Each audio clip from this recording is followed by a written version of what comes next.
To be honest, it's quite difficult Sure. to put it into words. Obviously, there was a racist incident on the pitch. I felt that it was the right thing to, to report this and be honest and open about it, to raise awareness. And the aftermath of that was something I couldn't have ever imagined would happen. Obviously, I'd never been in the public eye before.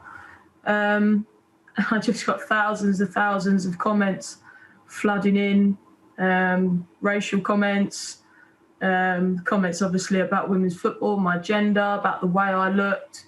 And it sent me into a very, very dark place. It was awful. What on earth were these people complaining about?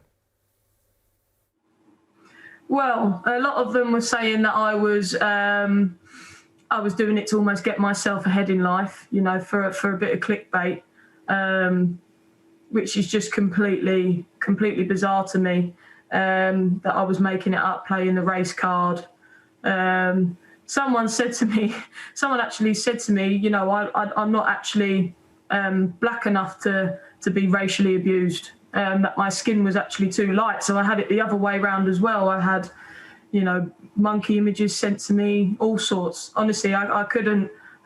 He said some of the stuff is not appropriate to say on live television. It was just horrendous.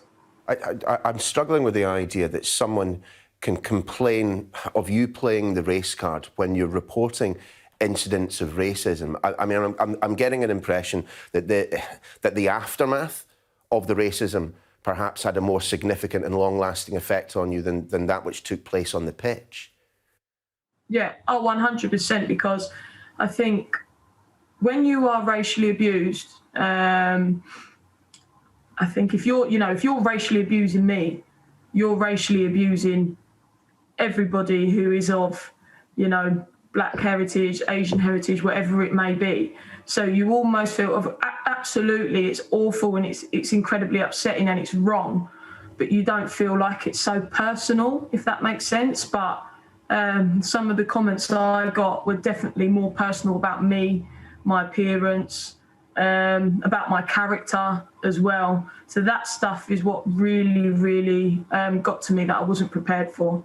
I take it then that there is little that followed, the missing of the penalties, in terms of the abuse that surprises you. I mean, you tweeted this the other day, bored of the "it's a small minority" nonsense. That may be, but they're very loud. There's a lot about our fan culture which is a disgrace. I mean, what needs to happen among England fans? Because this is not the first time we've seen this, of course.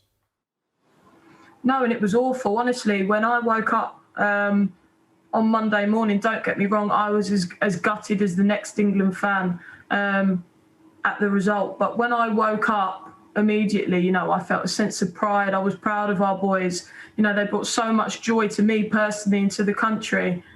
And then to see that these young boys received such awful abuse. And you know what? As soon as those three boys missed the penalty, I knew what was to come. And that is the sad thing. It's so sad. And I think the only way we can move forward is to drown them out. Because as I said in that tweet, it may be a small minority, but they are so loud at the minute. They are so loud and they're getting away with it. And I think the only thing we can do is that there is strength in numbers. And I think there are more people who are kinder and who want to support. I mean, look at Marcus Rashford's mural in the town where he's from. I mean, all it took was for one person to step forward, cover that awful abuse up and put one love heart note on it. And look how many people followed. And I think that is so important, because kindness and bravery is a contagious thing. It really is contagious. So I think more people need to make that step, and then hundreds will follow. And I think that's the only way that we can drown them out.